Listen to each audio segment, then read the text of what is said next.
We all want to be happy. When you think your destiny is in the hands of God or everything happens randomly, then you feel you have no control. There is no chance to create your future. In Buddhism, the recognition of the law of cause and effect, also known as karma, is a fundamental key to understand how you've created your world with actions of your body, speech, and mind. When you truly understand karma, then you realize you are responsible for everything in your life. It is incredibly empowering to know that your future is in your hands. In this program, we will learn the basic laws of karma and how to change your world.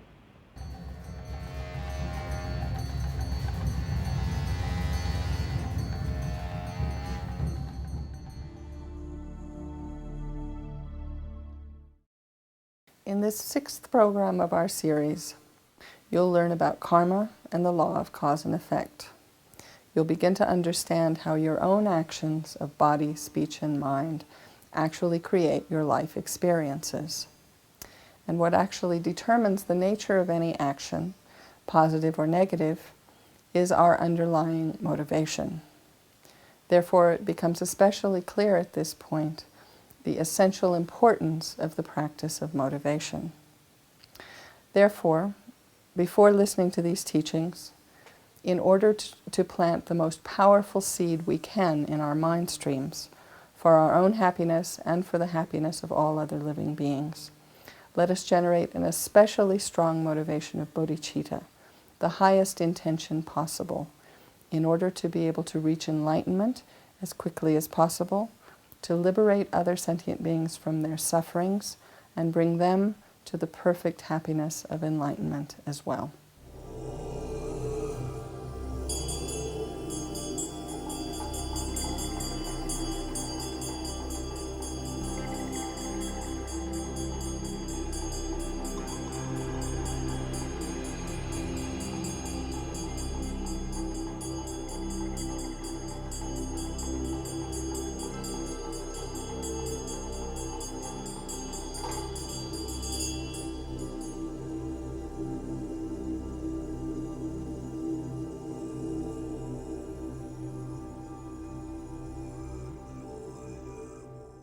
Where did you come from? Well, Christians and the rest say you came from God. Western materialists say you came from mummy and daddy. Well, Buddha says you came from previous moments of your own consciousness, right? And so the implication here is kind of central to all the practice in Buddhism. And this is the implication here is the concept of karma, cause and effect. Karma. Okay? This, if you like to find a creative principle in Buddhism, this is where it is. This is what you'll find. If you want to find who am I, why am I, who made me, where do I come from, why is the world the way it is, why is there suffering, why is there suns and moons? The answer in Buddhism is karma. If you ask the question, who made me, well, Buddha says very directly, you did. So this consciousness of ours, it's not physical, doesn't come from God or Buddha, doesn't come from mother, father. Your body did, no problem. Egg and sperm, no problem. Turns into this nice body of yours. How kind of mother and father to provide the body, you know? But who you are, your personality, your characteristics, your propensities, your love, your hate, your anger, your jealousy, your pride, your craziness, your intelligence, whatever, doesn't come from mother, father. Just because we're like them doesn't mean that they gave it to us, you know. So consciousness, it's beginningless, not created. Doesn't just come from nowhere. It's not some random event that just pops up out of the sky, you know. Isn't physical, not created. These are the central points about mind. And in a way, for a Buddhist or for a person even wanting to understand Buddhism, to at least hear these words is kind of crucial to an understanding of how you practice and how you develop. And all all of Buddha's teachings are based on this concept, actually. Everything we say, do, or think, in Buddhist terms, is a karma, if you like. Like everything you do say or think is like a seed that you're planting in your consciousness that will bring a fruit similar to that seed. But all karma is Buddha's explanation of why. That's all. It's simply his technical explanation of why you get harm, you get love, whatever the story is. I mean, it's a heavy-duty idea, but it's very empowering because it says, I can change it.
what we call karma, actions and their results, possesses four main characteristics. The first is that whatever action has been created, it will definitely bear its effect, its corresponding effect. The second is that whatever action has been accumulated, its result will be experienced on an increased level. It means it increases and bears wider and larger results than the action itself. Then the karma, which is, or the action, an action which is not being created cannot be experienced, and whatever actions has been created is its effect will be experienced. It's not going to be lost. Therefore, this is why it is extremely important for us to do not let even a single day go by without purifying the negative karmas, the negative actions we have accumulated that day. And therefore, this is why I keep advising that before you're going to sleep every night, review the day. Check what you have done, recognize the negative actions, the positive actions you have accumulated, and rejoice on the virtues. So then you keep multiplying those virtues by rejoicing, and make a strong determination that again you're going to do like that also the next day, and so forth. And also recognize the negative actions that you have accumulated, apply the four opponent powers. In short, make sure that you attempt to purify those particular actions, negative actions accumulated that very day, to stop their multiplying force, their increasing force, and you generate a strong determination that you're not going to engage in those actions again in the next day. So this is a very important practice to be taken in your heart. In brief, what should be done all the time is to practice awareness of the three doors of the body, speech, and mind. When you are alone, practice awareness of the mind. What's going on in my mind right now? Is my mind going into virtues or non-virtues? And while recognizing that the mind is going into non-virtues, apply the opponents, the opponent powers to that particular non-virtues, and bring back the mind to virtues. And while you find yourself with others, you should mainly apply awareness in your speech. Actually, for those who want to be happy, even while experiencing great mental hardships, all they have to do is to place confidence in the karma. Then you know that sufferings comes as a result of previously accumulated actions. If I have accumulated these particular actions myself, nobody else is going to experience the result but myself. Therefore, by experiencing this particular result right now, I'm actually getting rid of a huge load of negative karma that I have accumulated in the past. And that itself serves to clear completely the mind from any hardships, even at time of incredible difficulties.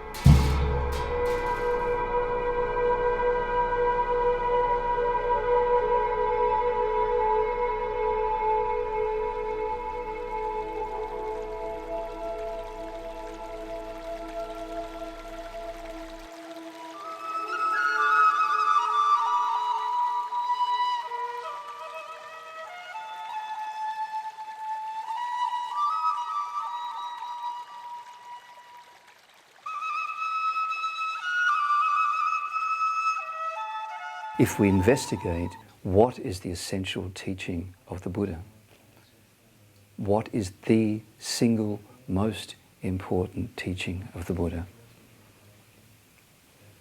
Some people say it is the teaching on compassion, or which in its highest form is the teaching about bodhicitta. Some people might say that the most important teaching of the Buddha is the teachings of the true nature of self and phenomena, the wisdom teachings of the Buddha. Some people may say something else, but I think what we have to say is the single most important teaching of the Buddha is the teaching on the law of cause and effect, about karma. This is the single most important teaching of the Buddha because it contains within it all of the other teachings. By understanding the law of cause and effect and practicing it in one's life, it is the way to develop love and kindness and compassion and eventually bodhicitta. By practicing the law of cause and effect in our daily life, it is being wise, and it is the way to develop wisdom. And by practicing giving central importance in our daily life to observing the law of cause and effect as the single most important thing, moment by moment, by doing that, we develop renunciation.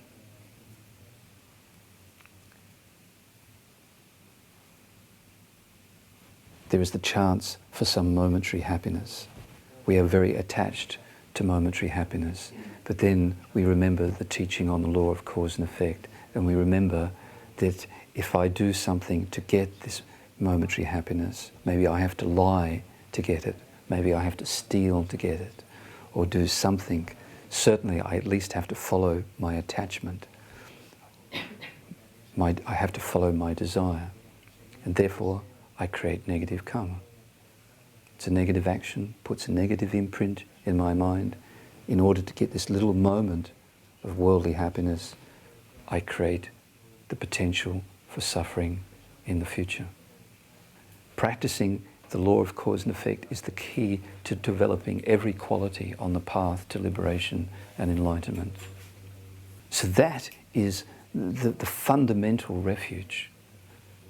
Understanding the law of cause and effect, developing faith in it, putting a key emphasis to being mindful of the law of cause and effect in our daily life so that we can observe it.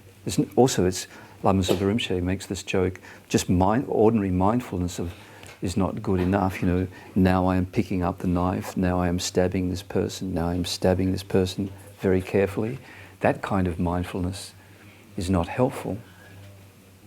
Real mindfulness has this moral connotation of knowing, being aware that one is doing something that is either virtuous or non-virtuous. Knowing that this thing is going to produce suffering now and in the future, or this action of body, speech or mind is going to produce some happiness now and in the future. We need that kind of mindfulness. Mindfulness mixed with an understanding and faith in the law of cause and effect. And the stronger the faith, the stronger the energy to withhold from doing negative things, thinking negative things, saying negative things, and doing negative things. And also the more we understand the law of cause and effect, we develop a deeper understanding of what is negative, what is harmful to ourselves and others. Right. So that is the key teaching, the key practice.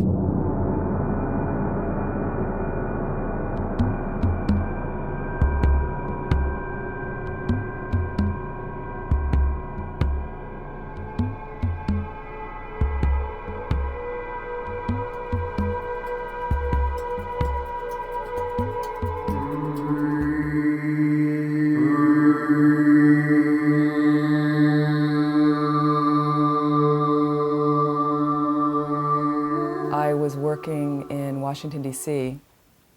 in politics in a very fast-paced environment.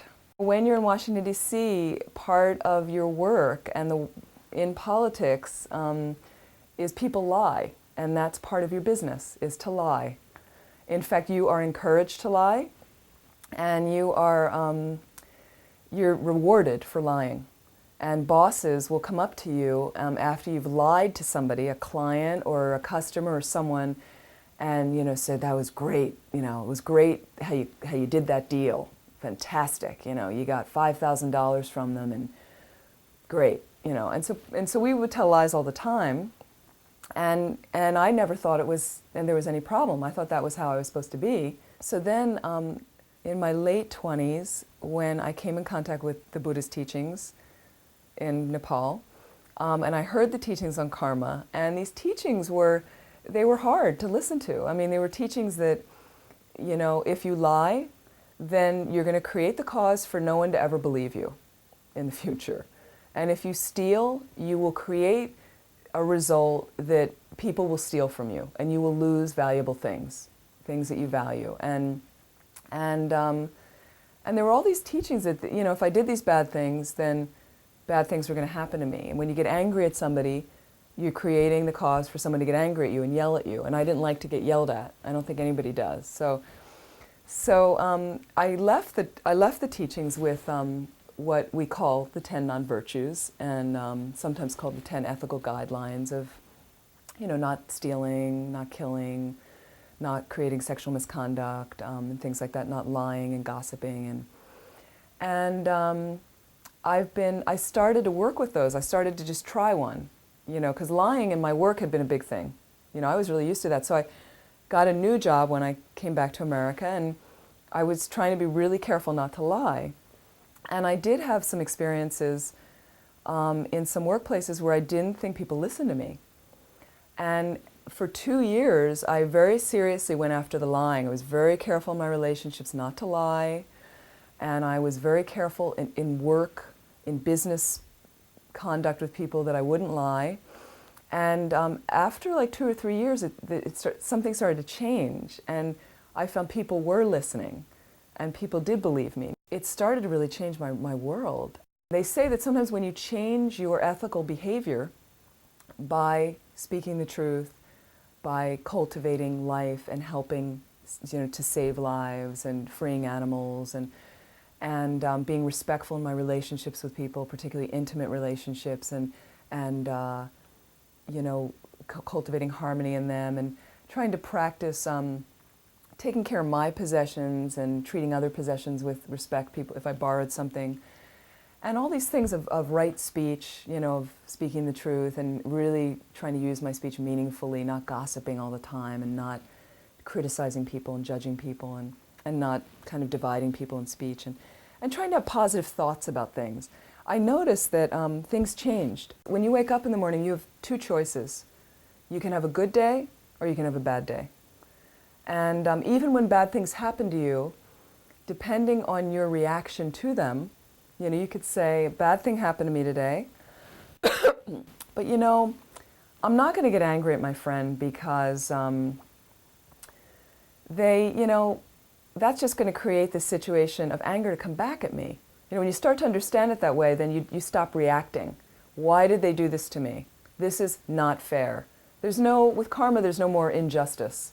Things might look like it's not fair, but basically it's something you've created. So the nice thing with karma is it puts you at the controls.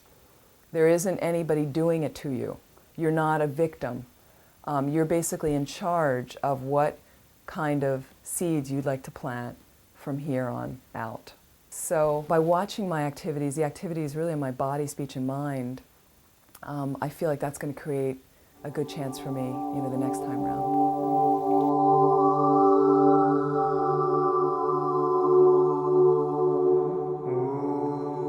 For me, the Buddhist instructions were similar to that of a business plan. If your forecast, if your plan, doesn't have a proper foundation, then all your forecasting is going to go off. It's just not going to succeed. I realized then I better look at what are the problems I'm facing in the company, and then I better look at what seeds I've planted in the past, you know, because all my suffering has come from a cause. The major problem we had was inventory pilferage, stock pilferage and losses. And so, you know, every year, you know, merchandise, clothing, you know, people steal them from our warehouse, from our shops, and we don't know about it till the end of the year when we look and we say, oh my God, so many goods are missing, you know. So then I realized by looking at the teachings that, through investigation, you know, I realized that the cause of that was stealing. Now you say, now how does stealing have to do with losing inventory? But then stealing can mean many things also, you know. And I realized that sometimes our company did not pay on time, you know. So by delaying payment could be considered also stealing. So when I realized that, I said to myself, this must change. So we had to renegotiate with our suppliers to get longer credit terms and then honor those due dates that we said we would meet. You see, so that was what we had to apply, that antidote, so that we could stop the cause of more further losses and further pilferage, you see. So something had to be done. We had to do it straight away. So this was the answer we thought we would have to do. The result of that, since 2 years ago, is that our inventory losses have come down, you see. So this really shows me that, you know, Buddha's teachings do work. The more that I see that happening, it really inspires me to study Dharma, because that way, you know what, you can change your life. You know, I could change my life. You know, if I didn't like the causes of, if I didn't like what's going on, you know, Buddhism is kind. It allows you to change what, you know, so that you can create your own happiness. But you need to understand that you're creating your own suffering. And I needed to understand that I was creating my own suffering. Nobody was doing it to me. It was myself, my causes from the past. And you'll see, and I could say that, well, you know, I don't think I did that. I don't think I did that. If my memory cannot even remember 6 months ago, then how can I remember all the bad deeds I've done 10 years ago, 20 years ago? I don't. But the point is, I've created this garden. It's got a lot of weeds, you know. So I have to spend my time reading purification, collecting merit, studying teachings, and devoting myself to the Lama, all things that will create more happiness. And then by me being happy, then I can benefit sentient beings, because they are happy to be working in the company. They're happy because they say, you know, things are going well and they will be rewarded too. So everybody benefits.